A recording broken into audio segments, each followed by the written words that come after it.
Ayan o. Pumarada.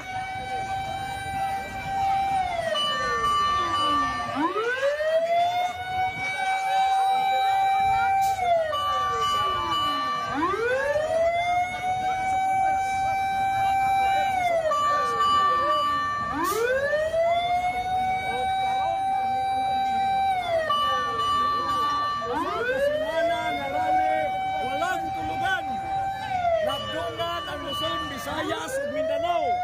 Luzon, Visayas, Mindanao sa Tibok, Luzon. Wala na po, no? Sarado na po talaga ang daanan dito, mga kababayan. Dalawang fire truck na po. Ito na po siguro yung impisa. Lumaki na ako dito! Tumanda na lang ako! Saan ka bang lumaki?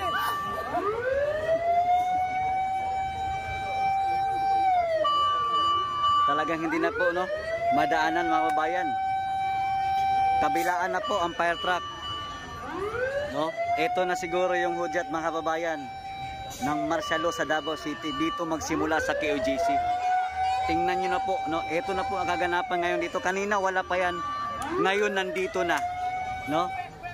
Ito na yung hudyat, mga kababayan, no? Galit na talaga, no, ang mga tao dito sa KOJC member sa panunupil nila sa loob ng kanilang kingdom, mga kababayan, lalong-lalo na sa suporta, no, dahil ito ay, no, pinupolitika po ng administrasyong Bongbong Marcos, no. Itong mga nangyayari ngayon dito mismo, no, sa Kingdom of Jesus Christ ni Pastor Kibuloy.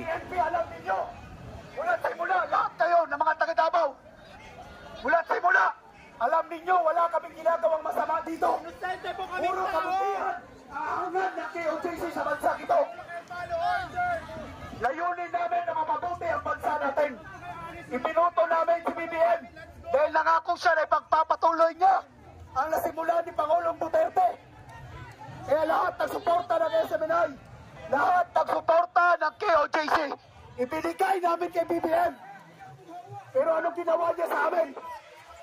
Anong ginawa ni BBM sa amin? Pinatay niya kami. Ayaw niyo pawaan! Ayaw mo pangawa, mga tao! Naglabaw ka eh! Nagagawin niyo! Ayaw mo pangawa! Naglabaw ba ka mo?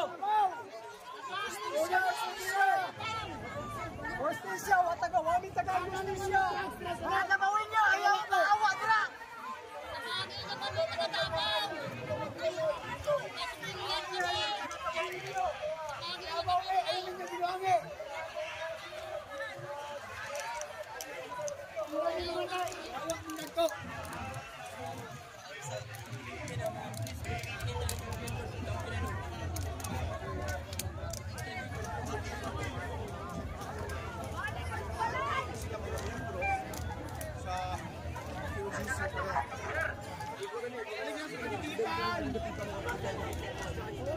So grabe na ito, mga kababayan, no? So grabe, ang dami na po yung mga tao rito, mga pulisan, no? Talagang hinari na po, no, ng dalawang truck na yan, no? Ito yung nagpapatunay lamang, mga kababayan, na wala na talaga, na hanggang bukas, hanggang sa matapos itong gulo na to. Andun pa mismo, oh, sa dulo, no, meron din nakaharang doon, mga kababayan, oh. Ha? Kaya nagpapatunay, oh. Kung baga yung galit ng taong bayan, no, sa membro ng KOJC, ito na yung resulta ngayon, mga kabayan. Sabi ninyo kininukon? Tanawan yung leader, sir. Nag-search warrant. Tapos, sir, kung taro mo, sir. Pati ba naman pabilit ablihan sa dinusigo ang tao? Pati ang oras, patiro ablihan? na rep. Pating rep ablihan. Kaya nakakuno rito. Nabi, masunod tao sa refrigerator. Nabalo silang nakaon. O, kung sama na, sir. Di ba binuang? Ang tao ang saktong pangutok, bangag na. Si Pastor wala sa Wala yun, sir, kundi yung leader. Luway na kayo mo, sir. Kaya ano, inagritara na yung general. Pumukuha na si BBM. Hindi minamanoktok sa inyong puntahan sa inyong balay. Na masuporta ninyo kung balikan mo sa mga tao. Kung marinig mo, sir, matanggal mo, kasuhan mo. Mulipinsa mo na ninyo. Pila mo ka mo, 3,000. Muhantag ka na niyong ayuda. Di kurap mga nilang kwarta sa gobyerno. Pila mo kayo di kurap. Ang taxes sa mga tao.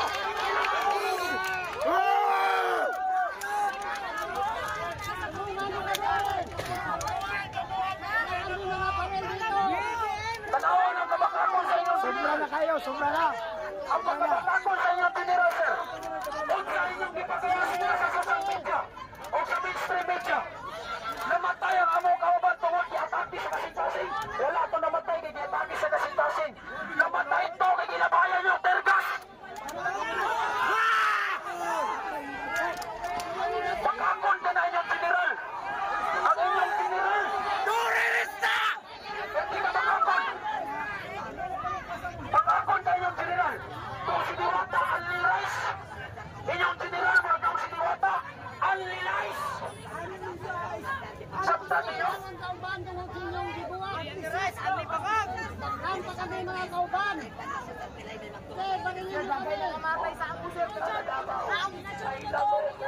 Sa uniform pala nyo, bisag buutan pa mo. Sangaan nga mga polis mo. Di namin mo to, oh. Talo na po sa inyong mga ako. Sir, maluhay mo sa inyong mga anak, sir. Sa inyong pamilya, sir. Kaya kung ka mo na adriya, sir. Wajin mo. Sir, sakit ka sa mong tukan, sir. Natinani ninyo. Kung puto nilang Davao para makadeserve sila. Sir, ito po, ano ka maayo ni Pastor, sir? Ang target nila, kami, ang ilang inoon nilang sakripisya lang. Tagkanak na nga batay sa mga wala may napaka inom na karon kay tungod tagkanak ay nangamatay sa mga kanima polis sa riway kimo.